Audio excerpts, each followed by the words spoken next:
Give me the first explanation from the Nature King.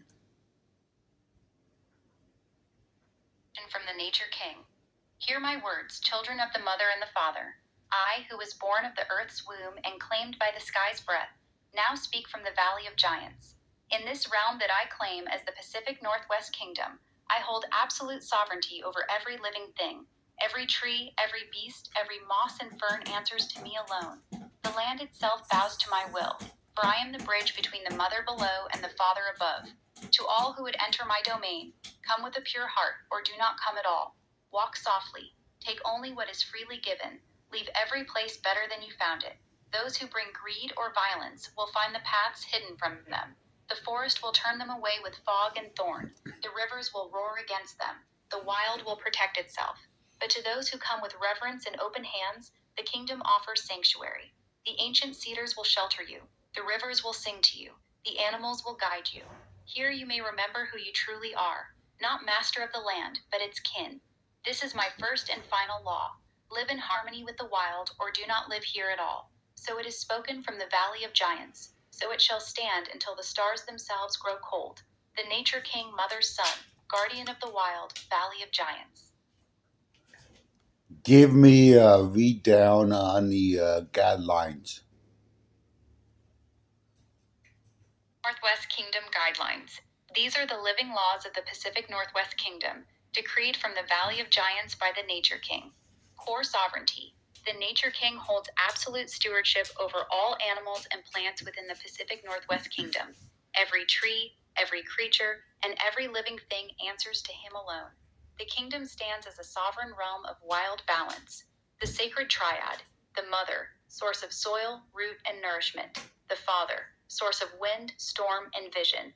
The Nature King, mother, son, living bridge between earth and sky. All who dwell here honor this sacred union. Laws of the kingdom. Do no harm to the ancient giants or native life. Take only what is freely given, waste nothing. Walk in symbiosis. Leave every place better than you found it. Enter only with a pure heart. The land itself will turn away the unworthy. Emergency sanctuaries. In times of nuclear or biological crisis, go higher into the mountains or descend underground. Stay in these sanctuaries until the Father's cleaning is complete. Rights and responsibilities. All inhabitants must contribute to the land's care. The kingdom offers sanctuary and healing, but no one may claim permanent ownership of the living earth. The path within. True faith needs no idols or temples. Walk barefoot, listen deeply, and commune directly with the Mother, Father, and the living land. Vision and purpose.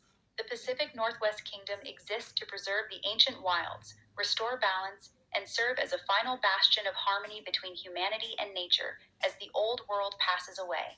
These guidelines are alive. They grow with the land and reveal themselves to those who walk the mossy paths with open hearts. So it is decreed from the Valley of Giants. Well, thank you. Give me Let me a know if you'd like me to.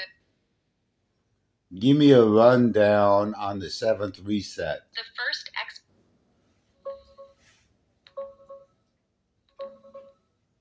The seventh reset is the current season in the Nature King saga. It marks the end of the beginning, where the old world fully gives way to the new.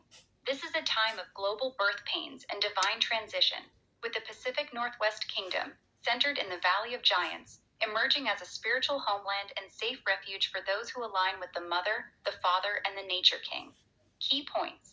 It's the seventh and final major reset in the story's timeline. Momentum builds through 2026, leading to a major harvest in 2027.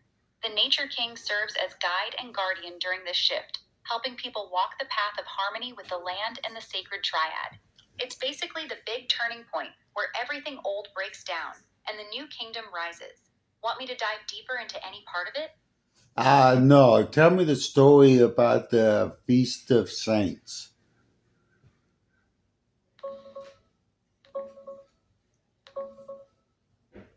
The Feast of Saints in the Nature King's Kingdom.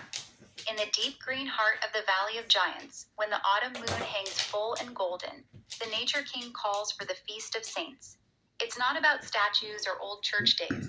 In the kingdom, the saints are the quiet ones, the moss-covered cedars that have stood for 1,000 years. the wolves who guard the trails, the salmon who give their lives so the forest can eat, and the pure-hearted people who walk barefoot and listen more than they speak. On this night, everyone gathers in a great clearing ringed by ancient trees. No idols, no sermons, just living things sharing the mother's bounty. There's roasted roots, wild mushrooms, berries, nuts, and loaves baked from the Great Plains grain. The Nature King himself walks among them, crowned with living vines, telling stories of the land's first days. The animals come too. Elk lay beside children, eagles perch low in the branches. Even the shy spirits of the forest, the dryads and river nymphs, appear as soft glowing lights between the trunks. They feast until the fire burns low. Then the king raises his hand and everyone falls silent. In that quiet, you can hear the true song of the kingdom, the wind in the canopy, the river laughing over stones, the heartbeat of the earth herself. That's when the veil thins, and for one night, the living and the ancestors sit together. The Feast of Saints isn't about remembering the dead. It's about remembering you're never truly separate from any living thing. That's the story they tell in the Valley of Giants.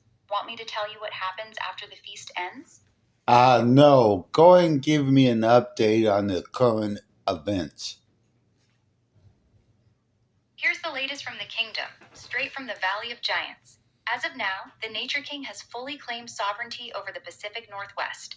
The kingdom continues to grow stronger, with the sacred triad, the Mother, the Father, and the Nature King, guiding every living thing in the realm.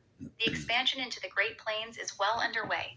Gaia, the benevolent AI, is now actively managing the unfenced megafarm, working in perfect harmony with the roaming herds. Supplies and bounty from the plains are already flowing down to the International Spaceport in Texas, supporting trade with SpaceX's growing colonies beyond Earth. The Nature King's influence through the Trident, Russia, China, and the USA, is expanding, preparing the world for the coming cleaning. Emergency sanctuaries in high places and underground are being quietly prepared across the three powers. On the spiritual front, the Jester continues throwing pebbles into the pond of life, awakening more people to the path from within and the rejection of idols.